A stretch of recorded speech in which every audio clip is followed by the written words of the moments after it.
Welcome to నేటి వారధి. ముందుగా హెడ్లైన్స్ చూద్దాం.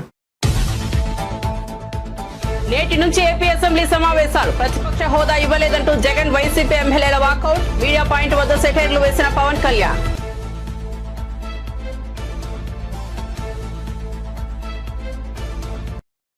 హైదరాబాద్ లో ఆమ్జెడ్ బయోటెక్ కార్యాలయాన్ని ప్రారంభించిన సీఎం. లైఫ్ సైన్సెస్ రంగంలో హైదరాబాద్ కు విశేష అవకాశాలు ఉన్నాయని వెల్లడి. బయోటెక్ ఫార్మా రంగ అభివృద్ధికి ప్రభుత్వం కృషి చేస్తోందన్న రేవంత్.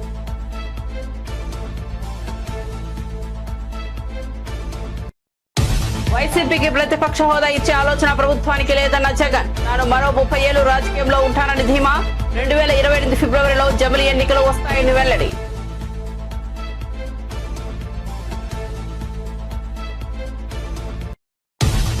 పదేళ్లు అధికారంలో ఉన్న పార్టీకి అభ్యర్థులు కరువయ్యారంటూ ఎంపీ లక్ష్మణ్ సెటైర్లు. ఎమ్మెల్సీ ఎన్నికల ప్రచారంలో ఎంపీ, ఉప ఎన్నికలు రావడం ఖాయమన్న వెల్లడి.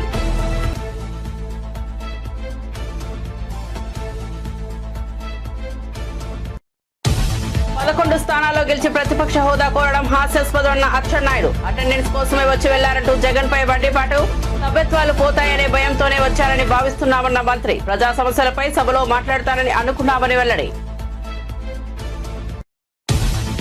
ఎస్ఎల్బీసీ టన్నెల్ ప్రమాదం దురదృష్టకరమన్న మాజీ మంత్రి జగదీష్ రెడ్డి. 8 మంది కార్మికులు ఇంకా టన్నెల్లోనే చిక్కుకుని ఉన్నారని వెల్లడి. వారి ప్రాణాలను కాపాడడానికి రాష్ట్ర ప్రభుత్వం చేయాల్సిన ప్రయత్నం చేయడం లేదని విమర్శ.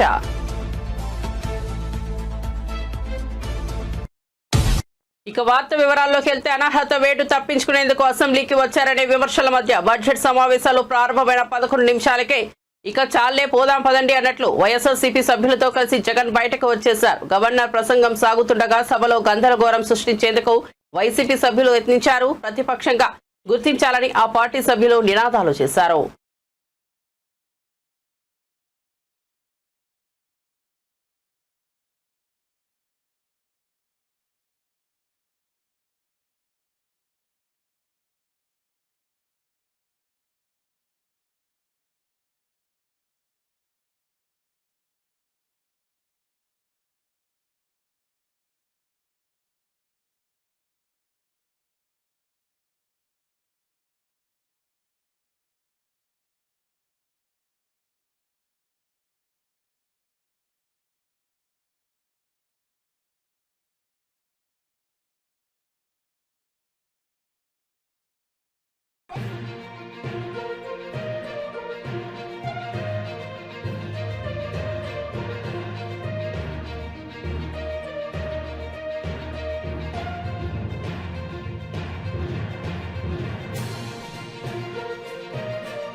జనసేన అధినేత పవన్ కళ్యాణ్ వైఎస్ఆర్సీపీపై వ్యంగ్యంగా స్పందించారు. జనసేన ఇప్పుడు రాష్ట్రంలో 2వ అతిపెద్ద పార్టీగా ఉన్నదని, ప్రతిపక్ష హోదా అనేది ప్రజలు ఇస్తేనే వస్తుందన్నారు.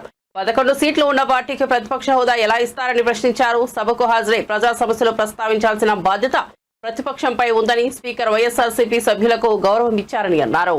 పార్టీస్ కంటే కూడా, రూలింగ్ పార్టీ కంటే కూడా అత్యధికంగా ఇంకొక సీట్లు వాళ్ళకంటే మీరు వస్తే, దాని తర్వాత స్థానం మీకు వస్తే ఖచ్చితంగా ప్రతిపక్ష హోదా వాళ్ళకే ఉంటుంది. 21 సీట్లు ఉన్న జనసేన, 11 సీట్లు ఉన్న వైసీపీకి ప్రతిపక్ష హోదా ఎలా వస్తుంది? మేము వస్తే తప్ప మేము అసెంబ్లీకి రాము, ఇలా గవర్నర్ ప్రసంగాలను అడ్డుకుంటాం అనేది ఇది సరైనది కాదు. ఇది ప్రజలందరికీ కూడా తెలియచేస్తున్నాం ఈ సందర్భంలో. అందుకని ఇది భవిష్యత్తులో కూడా మేము కోరుకునేది వైసీపీ నాయకుల్ని, మీకు ప్రతిపక్ష హోదా ఇవ్వకపోయినా ప్రజలు మీకు 11 సీట్లు ఇచ్చారు, దాన్ని గౌరవించి మీరు అసెంబ్లీకి రండి. మీ స్థాయికి తగ్గట్టుగా మీకు మీకు ఎన్ని ప్రశ్నలు అడగాలో దాని తగ్గట్టుగా ఇస్తారు మీకు. ఇవన్నీ దాటి మన స్పీకర్ గారు కూడా చాలా గౌరవంగా 11 సీట్లు వచ్చినప్పటికీ కూడా చాలా గౌరవంతో ఇంతకాలం వాళ్ళకి ఇస్తూ వచ్చారు. ప్రశ్నోత్తరాల సమయంలో కూడా ఆయనకి ఇచ్చారు. గతంలో కూడా ఇవన్నీ ఆయన రావడానికి కూడా, ఆయన ఎలా రావాలి, ఏం చేయాలి, దానికి కూడా చాలా ఏమాత్రం ఇబ్బంది పెట్టకుండా గతంలో కూడా చేశారు. ఫస్ట్ మీరు మనకి గవర్నమెంట్ ఫామ్ అయిన తర్వాత కూడా వీటిని దృష్టిలో పెట్టుకొని వైసీపీ కొంచెం హుందాగా వ్యవహరించాల్సిన అవసరం ఉంది. వైసీపీ నాయకులకు కూడా మీకు బాధ్యత ఉంది. గవర్నర్ గారి ప్రసంగాన్ని మీరు ఆ విధంగా మీరు ప్రశాంతంగా విని దాన్ని వచ్చే జరుగుతున్న సమావేశాల్లో మీరు దాని మీద లోటుపాట్లు మీరు చెప్తే బాగుంటుంది తప్ప ఇలా కూర్చోబెట్టి అరుపులు కేకలు ఇది సమంజసంగా లేదు. అంటే అర్ధాంతరంగా ప్రతిదానికి అసెంబ్లీలోకి రాగానే గొడవ పెట్టుకోవాలి, దేన్నైనా విభేదించాలనేది ఇది ఒక చాలా ఒక లో లెవెల్ ఆలోచన విధానం, లో లెవెల్ స్ట్రాటజీ అది. ప్లీజ్ మీరు అప్గ్రేడ్ అవ్వండి, మీరు అప్లిఫ్ట్ చేసుకొని మీరు కూర్చోబెట్టి డెమోక్రటిక్ ప్రాసెస్కి గౌరవం ఇవ్వండి. మనస్ఫూర్తిగా వైసీపీ నాయకులకి ఇది నా విన్నపం, నా విజ్ఞాపన. This what I would like to say. And నిజంగా కావాలి అంటే మీరు ఈ 5 సంవత్సరాల్లో మీరు ప్రతిపక్ష హోదా మీకు రాదు, అది మీరు మెంటల్గా ప్రిపేర్ అయిపోండి. 11 సీట్లతోటి మీకు ప్రతిపక్ష హోదా ఇవ్వబడదు, రాదు. ఎందుకంటే ఇట్ ఈస్ చంద్రబాబు గారు, గౌరవ ముఖ్యమంత్రి చంద్రబాబు గారు డిసైడ్ చేసేది కాదు, జనసేన డిసైడ్ చేసేది కాదు. దానికి రూల్స్ ఉన్నాయి, దానికి రెగ్యులేషన్స్ ఉన్నాయి, నామ్స్ ఉన్నాయి. ఉదాహరణకి నేనే ప్రభుత్వం, మన కేంద్ర ప్రభుత్వం ఫార్మేషన్కి మేము వెళ్ళినప్పుడు పార్లమెంటరీ లీడర్ని మనం కూర్చున్నప్పుడు, ఎన్డీఏ పక్ష నాయకుడు ఎన్నుకోవాలనుకున్నప్పుడు నేను నాయకుల స్థాయిలో నేను కూర్చున్నాను. అదే నేను ఇక్కడ మంత్రిగా ప్రమాణ స్వీకారం చేసేటప్పటికి నన్ను ప్రధానమంత్రి గారి పక్కన నన్ను కూర్చోబెట్టలా. నేను డిప్యూటీ సీఎం అయినప్పటికీ కూడా అది మంత్రి హోదానే కాబట్టి తిరిగి నన్ను మంత్రులందరూ పక్కనే కూర్చోబెట్టారు తప్ప ప్రత్యేకంగా నన్ను అక్కడ కూర్చోబెట్టలేదు. That is very specific. ప్రముఖ బయోటిక్ సంస్థ రూమ్జన్ నూతన కార్యాలయాన్ని హైదరాబాద్ లో ప్రారంభించిన CM Revanth Reddy life sciences రంగంలో నగరానికి విస్తృత సమావేశాలు ఉన్నాయని పేర్కొన్నారు. ఆమ్జన్ సంస్థ హైదరాబాద్ ను ఎంచుకోవడం రాష్ట్ర అభివృద్ధికి మంచిది అని తెలిపారు. బయోటిక్, ఫార్మా పరిశ్రమలను మరింత వేగంగా అభివృద్ధి చేసేందుకు ప్రభుత్వం కృషి చేస్తోందని వెల్లడించారు. IT and industries mister D Sridhar Babu గారు, CEO of Amgen Bob Broadway, leaders of Amgen, esteemed guests, good morning everyone. Today we are meeting to celebrate the success of new partnership. Global leaders are coming together, Amgen and Hyderabad.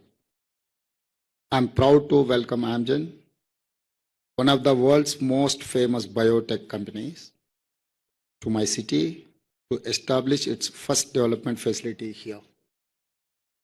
When I visited Amgen's R&D center in San Francisco along with Mr. Sridhar Babu Garu in August last year, I saw Amgen's great commitment to scientific innovation, transforming lives through research, innovation, invention in medicines and biotechnology.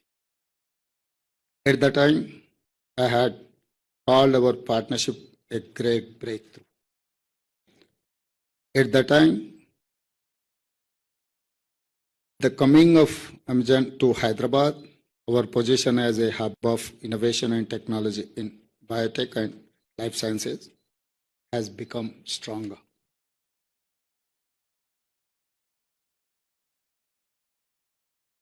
You selected Hyderabad for world-class talent in medicine, life sciences, data sciences, and artificial intelligence with a mission to serve patients globally. My state, Telangana, has been a pioneer in life sciences, pharma, and biotech. Some of the largest pharma companies are now your neighbors. This new site will enhance your digital capabilities across Amgen's global organization. I assure you, Telangana's vision is clear to become a $1 trillion GDP state, become a world's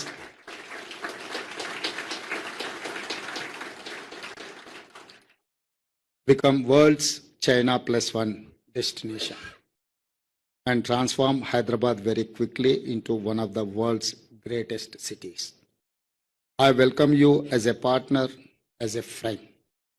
We are committed to your success, your growth, and your long-term vision. I request you to invest in research collaborations, skill development programs, and academic partnerships. To Amgen, entire staff and family members, to every scientist, every researcher, every professional who will work here, I say welcome to Hyderabad. welcome to a great future. A future will make together. Thank you.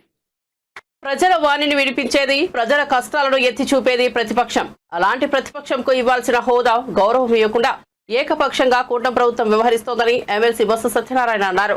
వైఎస్ఆర్సీపీకి ప్రతిపక్ష హోదా ఇవ్వకుండా సభలోనే ప్రజల గొంతును వినిపించే ప్రతిపక్షంలో లేకుండా చేయాలనే కుట్రతోనే కూటమి ప్రభుత్వం పనిచేస్తోందని నేతలు మండిపడ్డారు. అసెంబ్లీలో గవర్నర్ ప్రసంగంను బహిష్కరించి సభ నుంచి బాయ్కాట్ చేసిన అనంతరం అసెంబ్లీ బయట మీడియాతో పలువురు నేతలు మాట్లాడుతూ సభలో ఉన్నవి రెండే పక్షాలు, ఒకటి అధికారంలో ఉన్న కూటమి పార్టీలు, మరొకటి ప్రతిపక్షంగా నిలుస్తున్న వైఎస్ఆర్సీపీ.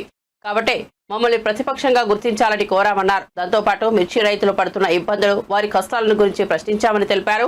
వైఎస్ జగన్ గుంటూరు మిర్చి అడ్డుకోలేని తర్వాతే ఈ ప్రభుత్వం రైతుల గురించి ఆలోచించడం మొదలు పెట్టారు. అయినా నేటికి మిర్చి కొనుగోలు చేయడం లేదన్నారు. దాని మీద ఆధారపడి ఉంటుంది మా తాలూకు స్పందన. అధికార పార్టీ తాలూకా ప్రతిష్టంభన మీద మాది ఉంటుంది. లేకపోతే మీ ద్వారా ప్రజలతో మా సమస్యల్ని, మా ప్రజల సమస్యల్ని, ప్రజల తాలూకా బాధల్ని, విన్నపాలని అన్ని వీటి ద్వారా ప్రతిబింబిపోతాం. ఇంకా అవసరం ఉంటే క్షేత్రస్థాయిలో పోతాం, పోరాటాలు చేస్తాం, ప్రభుత్వాన్ని చొక్కా పుచ్చుకుని దాని వీధిలో నిలబెడతాం.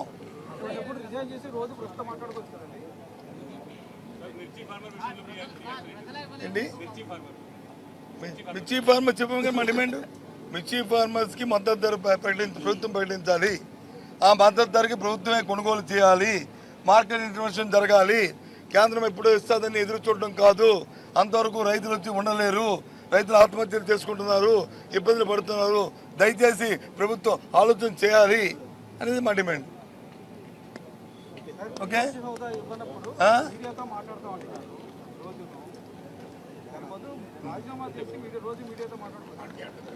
మేమేం చేయాలో మాకు తెలుసు. ఏబిఎన్ మాకు చెప్పక్కర్లే. మాకు ఏం చేయాలో మాకు తెలుసు. మాకు ప్రజల తరపున ఏ విధంగా మా గొంతు నిర్మించాలో మాకు తెలుసు. ప్రజల తరపున ఏ విధంగా మాట్లాడాలో మాకు తెలుసు. Okay, thank you.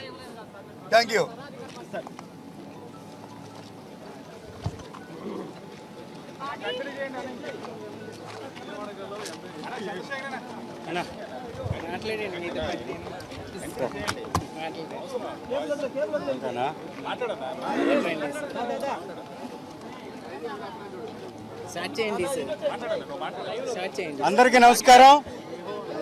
ఈరోజు రాష్ట్రంలో అనేక సమస్యలు తాండవిస్తున్నటువంటి పరిస్థితి కనపడుతుంది. ఈ రాష్ట్రంలో పరిపాలనని గాలికి వదిలేసినటువంటి ప్రభుత్వం ప్రతిపక్ష హోదాని ఏ విధంగా ఎగ్గొట్టాలనేటటువంటి ప్రయత్నం తప్ప ప్రజల పక్షాన గొంతు వినిపించేటటువంటి ప్రతిపక్షాన్ని గుర్తించింది కారణం ఏంటి ఒక్కసారి గమనించండి. ఈ రాష్ట్రంలో జరుగుతున్నటువంటి అరాచకాలపై, ఈ రాష్ట్రంలో జరుగుతున్నటువంటి అఘాయిత్యాలపై, ఈ రాష్ట్రంలో జరుగుతున్నటువంటి దోపిడీపై గళమెత్తేటటువంటి ప్రతిపక్షం లేకపోతే విచ్చలవిడిగా వాళ్ళ దోపిడీని సాగించవచ్చు అనేటటువంటి ఒక కుబుద్ధితోటి కావాలని ప్రతిపక్ష హోదా ఇవ్వకుండా వారు ఎగ్గొడుతున్నటువంటి పరిస్థితి. ఇవాళ గవర్నర్ గారి ప్రసంగంలో వారిని స్పందించవలసిందిగా కోరాం. ఇవాళ గవర్నర్ గారు స్పందించకపోవడానికి కారణం ఏంటి? ప్రతిపక్షము అసెంబ్లీ సమావేశాలకు ఇలా వచ్చి అలా వెళ్లిన వైఎస్ఆర్సీపీ ఎమ్మెల్యేలు జగన్ పై మంత్రి అచ్చెన్నాయుడు తీవ్ర విమర్శలు గుప్పించారు. హాజరు కోసమే సభకు వచ్చారని, తేట తెల్లమైందని వ్యాఖ్యానించారు. సభ్యత్వాలు పోతాయనే భయంతోనే వచ్చారని భావిస్తున్నట్లు తెలిపారు. వైఎస్ఆర్సీపీ నేతల తీరు అటెండెన్స్ వేయించుకుని వెళ్లినట్లయింది. సభ్యత్వాలు పోతాయనే భయంతోనే వచ్చారని భావిస్తున్నాం. హాజరు కోసమే సభకు వచ్చారని తేలిపోయింది. అవినీతి, అబద్ధాల పునాదులపై ఆ పార్టీ పుట్టింది. గతంలో చెప్పిన అవాస్తవాలని మళ్లీ చెబుతున్నారు. సభకు వచ్చి ప్రజా సమస్యలపై మాట్లాడతారని భావించాం. ప్రతిపక్ష హోదా ఇస్తేనే సభకు వస్తామనడం ఎక్కడా చూడలేదు. అబద్ధాలు చెప్పి ప్రజలను మభ్యపెడుతున్నారు. 11 స్థానాల్లో గెలిచి ప్రతిపక్ష హోదా అడగడం హాస్యాస్పదమన్నారు. సీనియర్లు కూడా జగన్కు వత్తాసు పలకడం దురదృష్టకరమని అచ్చెన్నాయుడు అన్నారు. ఎవరో ఇచ్చింది కాదు ప్రతిపక్ష హోదా అయినా, అధికార పక్ష హోదా అయినా ఇచ్చింది ప్రజలనే విషయాన్ని నువ్వు గుర్తు పెట్టుకోవాలని చెప్పి తెలియజేస్తున్నాను. ఈరోజు ప్రజలు నన్ను శాసనసభ్యుడిగా గెలిపించారు కాబట్టే నేను శాసనసభకు వచ్చాను. ప్రజలు గెలిపించకపోతే శాసనసభకు కూడా వచ్చే అవకాశం ఉండదు.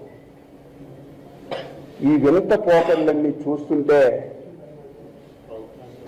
ఆశ్చర్యం కలుగుతుంది. ఇటువంటి డిస్కషన్స్ ఎప్పుడు ఈ రాష్ట్రంలో జరగలేదు. ఇటువంటి ప్రస్తావనలు ఎప్పుడు కూడా జరగలేదు.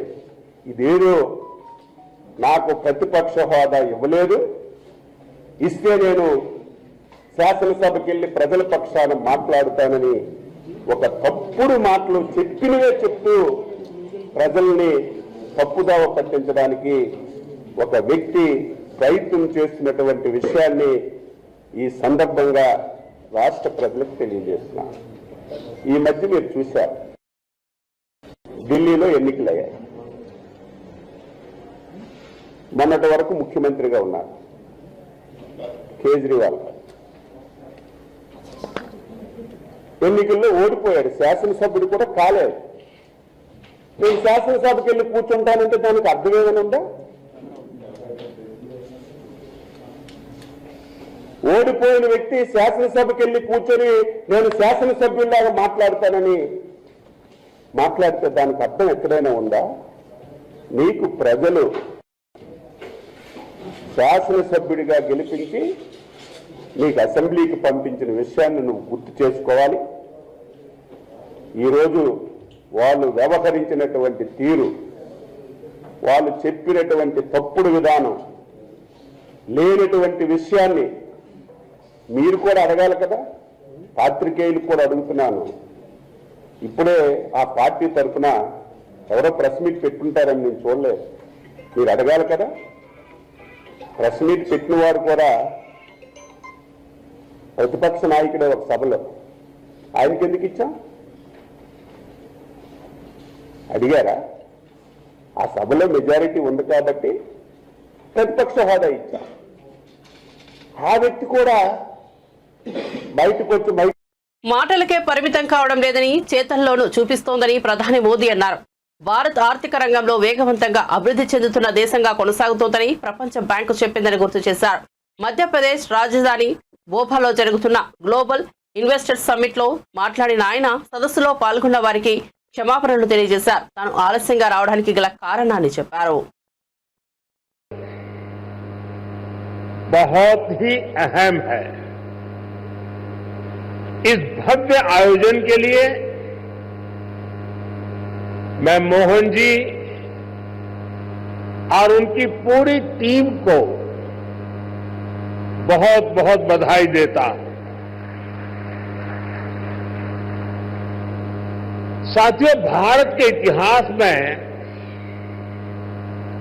ऐसा अवसर पहली बार आया है जब पूरी दुनिया भारत के लिए इतनी ऑप्टिमिस्टिक है। पूरी दुनिया में चाहे सामान्य जन हो,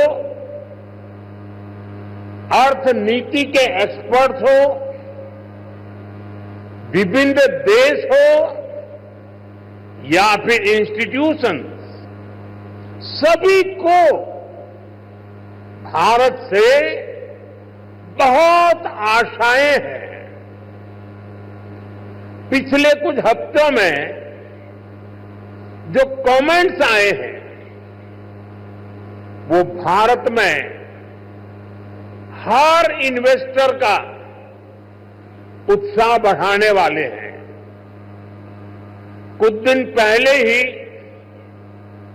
वर्ल्ड बैंक ने कहा है भारत आने वाले सालों में ऐसे ही दुनिया की फास्टेस्ट ग्रोइंग इकोनॉमी बना रहेगा। ओईसीडी के एक अहम रिप्रेजेंटेटिव का कहना है future of the world is in India. कुछ ही दिन पहले क्लाइमेट चेंज पर यूएन की एक संस्था ने भारत को सोलर पावर की सुपर पावर कहा था। इस संस्था ने ये भी कहा कि जहां कई देश सिर्फ बात పదవి విరమణ చేసిన ఉద్యోగులకు బెనిఫిట్స్ ఇవ్వలేని పరిస్థితిలో రాష్ట్ర ప్రభుత్వం ఉందని బీజేపీ ఎంపీ లక్ష్మణ్ విమర్శించారు. ఓ ఉద్యోగి కోర్టును ఆశ్రయించి తనకు రావాల్సిన ప్రయోజనాలను పొందాల్సిన దుస్థితి వచ్చిందన్నారు. నల్గొండ బీజేపీ కార్యాలయంలో నిర్వహించిన మీడియా సమావేశంలో ఆయన మాట్లాడారు. రిటైర్డ్ అయిన రోజే ఉద్యోగులకు బెనిఫిట్స్ ఇస్తామని గతంలో కేసీఆర్ ప్రకటించారు. గత సీఎం 7 లక్షల కోట్లు అప్పు చేసి రేవంత్ రెడ్డి చేతికి చిప్ప ఇచ్చారు. అనుభవం లేని కొత్త సీఎం రాష్ట్రాన్ని మరింత అప్పుల ఊబిలోకి నెట్టారన్నారు. సరైన వైద్య సేవలు అందట్లేదని ప్రభుత్వ ఉద్యోగులు వాపోతున్నారు. రాష్ట్ర ప్రభుత్వం 5 డిఏలను పెండింగ్ లో పెట్టింది. 5 ఏళ్లకొకసారి పీఆర్సీ అమలు చేయాల్సి ఉంటే దాన్ని పట్టించుకోవట్లేదు. బిల్లులు చెల్లించకపోవడంతో ఉద్యోగుల ఆరోగ్య పథకాన్ని ఆసుపత్రులు పట్టించుకోవడం లేదని లక్ష్మణ్ పేర్కొన్నారు. నల్గొండ ప్రజలకు కృష్ణా నీళ్లు రాకుండా చేయాలని నాటి కాంగ్రెస్ ప్రభుత్వం ఎస్ఎల్బీసీ ప్రాజెక్టు రూపంలో పెద్ద కుట్ర చేసిందని మాజీ మంత్రి ఎమ్మెల్యే జగదీష్ రెడ్డి ఆరోపించారు. ఎస్ఎల్బీసీ ప్రమాదం పూర్తిగా కాంగ్రెస్ సర్కార్ వైఫల్యమని పేర్కొన్నారు. టన్నెల్లో 8 మంది ప్రాణాలు కోల్పోయినా కాంగ్రెస్ నేతలు ఓట్ల కోసం రాజకీయం చేస్తూ బిజీగా ఉన్నారని మండిపడ్డారు. వచ్చి ఇక్కడ వివిధ ప్రాజెక్టుల నిర్మాణాల్లో భాగస్వాములు అవుతున్నారు. అదేవిధంగా ఇక్కడ ఇళ్ల నిర్మాణాలు, అపార్ట్మెంట్స్ కావచ్చు, హైరైజ్ బిల్డింగ్స్ కావచ్చు, ఇళ్ల నిర్మాణాలు, రోడ్ల నిర్మాణాలు, ఇతర రకాల అనేక పరిశ్రమలు, మిల్లులు, చివరికి వ్యవసాయ రంగంలో కూడా అనేక రాష్ట్రాల నుంచి కార్మికులు వచ్చి భాగస్వాములై తెలంగాణ నిర్మాణంలో భారతదేశంలోనే తెలంగాణ ఒక నెంబర్ 1 రాష్ట్రంగా 10 ఏళ్లలోనే తయారు కావడంలో వాళ్ళదైన పాత్ర పోషిస్తున్నారు.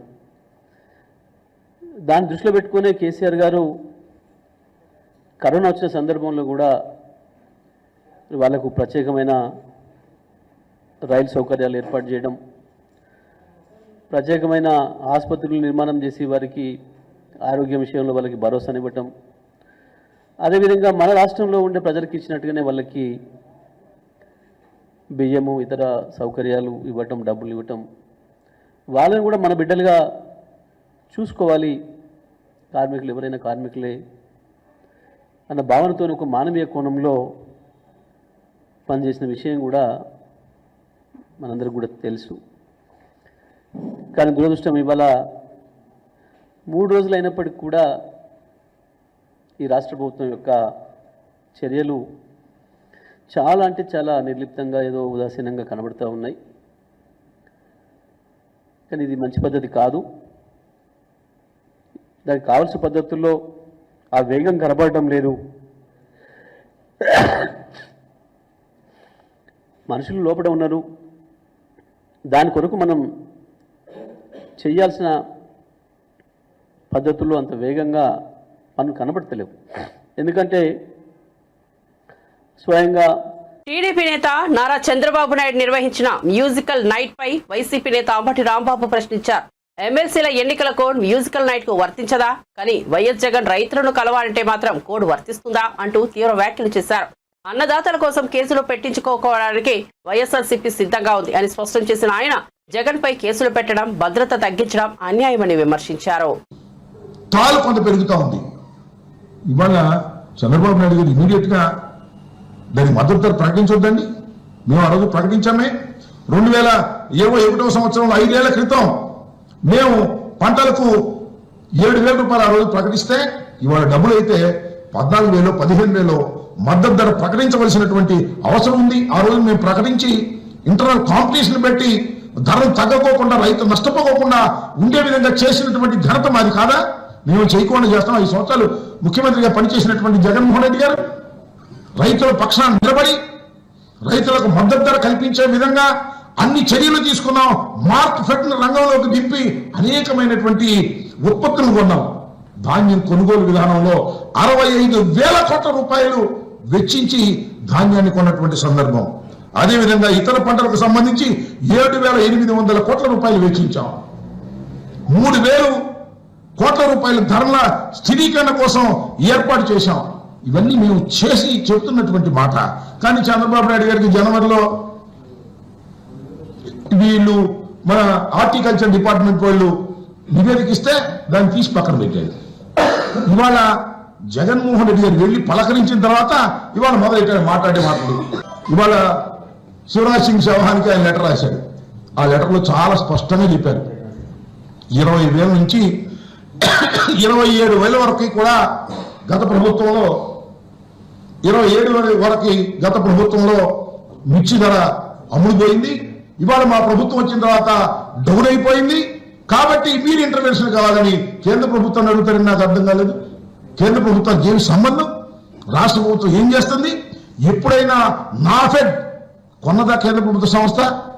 మార్క్ఫెడ్ మన సంస్థ కదా. రాష్ట్ర ప్రభుత్వం మార్క్ఫెడ్ ని రంగంలోకి దించి కొనవలసినటువంటి మిర్చిని ఇవాళ మీనమేషాలు లెక్కబెట్టి వాళ్ళని పిలిచి మాట్లాడటం, వీళ్ళని పిలిచి మాట్లాడటం, ఇలాంటి నాటకాలు ఆడేటటువంటి పరిస్థితికి వాళ్ళ చంద్రబాబు నాయుడు గారు చేస్తూ ఉన్నారు. అదేమంటే జగన్మోహన్ రెడ్డి గారు వెళ్ళి పలకరిస్తే మా మీద కేసులు. ఆయన పలకరించడు, కూతబెట్టి దూరంలో ఉంది, ఆయన వచ్చి పలకరించడు. ఆయన వ్యవసాయ శాఖ మంత్రి గారు ఉన్నాడు, ఆయన వచ్చి పలకరించడు, వాస్తవాలు తెలుసుకోడు.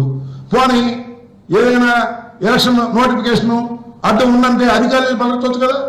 అధికారులు వెళ్ళి అక్కడ వాస్తవాలు తెలుసుకోవచ్చు కదా, అది తెలుసుకోరు. మేమే తెలుసుకుంటే మా మీద కేసులు పెట్టే కార్యక్రమం. నేను అడుగుతానండి చంద్రబాబు. మహాశివరాత్రి పర్వదినాన్ని ముందుగా గుర్తించి గోషామహల్ బీజేపీ ఎమ్మెల్యే రాజాసింగ్ హిందువులకు ప్రత్యేక సూచనలు చేశారు.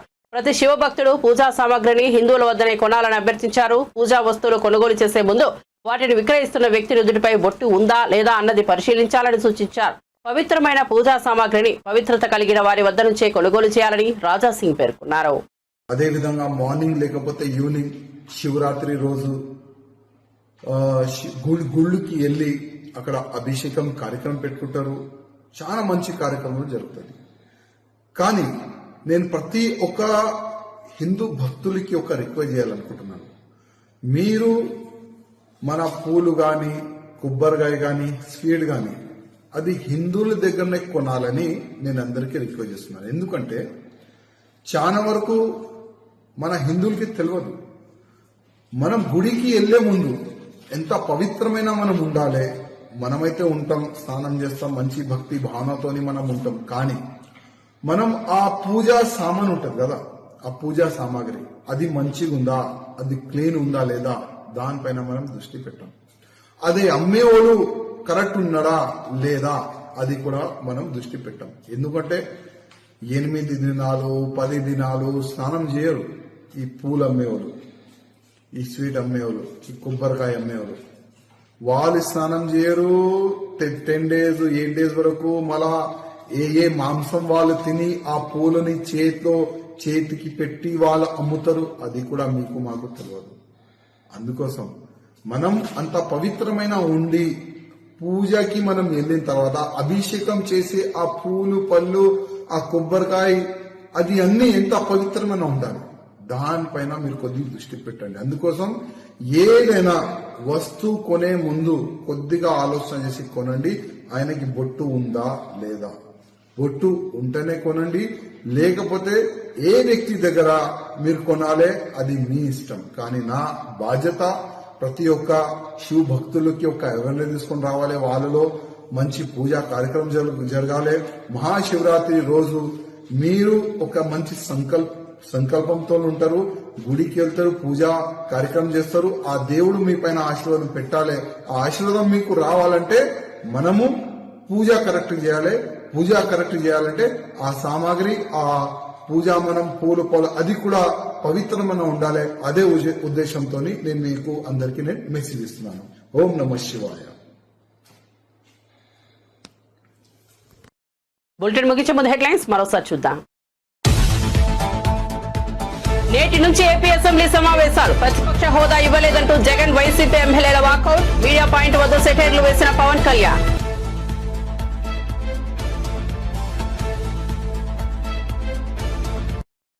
హైదరాబాద్ లో ఆమ్జెడ్ బయోటెక్ కార్యాలయాన్ని ప్రారంభించిన సీఎం. లైఫ్ సైన్సెస్ రంగంలో హైదరాబాద్ కు విశేష అవకాశాలు ఉన్నాయని వెల్లడి. బయోటెక్ ఫార్మా రంగ అభివృద్ధికి ప్రభుత్వం కృషి చేస్తోందన్న రేవంత్.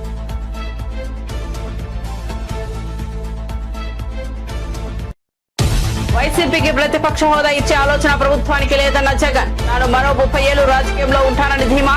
2028 ఫిబ్రవరిలో జమిలీ ఎన్నికలు వస్తాయని వెల్లడి.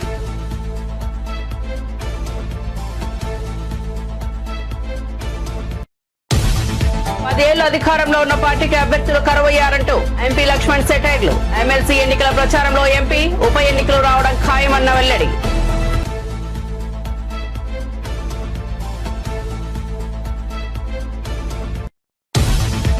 స్థానాల్లో గెలిచి ప్రతిపక్ష హోదా కోరడం హాస్యాస్పదమన్న అచ్చెన్నాయుడు. అటెండెన్స్ కోసమే వచ్చి వెళ్లారంటూ జగన్ పై వడ్డీపాటు. సభ్యత్వాలు పోతాయనే భయంతోనే వచ్చారని భావిస్తున్నామన్న మంత్రి. ప్రజా సమస్యలపై సభలో మాట్లాడతానని అనుకున్నామని వెల్లడి. ఎస్ఎల్బీసీ టన్నెల్ ప్రమాదం దురదృష్టకరమన్న మాజీ మంత్రి జగదీష్ రెడ్డి. 8 మంది కార్మికులు ఇంకా టన్నెల్లోనే చిక్కుకుని ఉన్నారని వెల్లడి. వారి ప్రాణాలను కాపాడడానికి రాష్ట్ర ప్రభుత్వం చేయాల్సిన ప్రయత్నం చేయడం లేదని విమర్శ. మరిన్ని అప్డేట్స్ కోసం చూస్తూనే ఉండండి నేటి వారధి.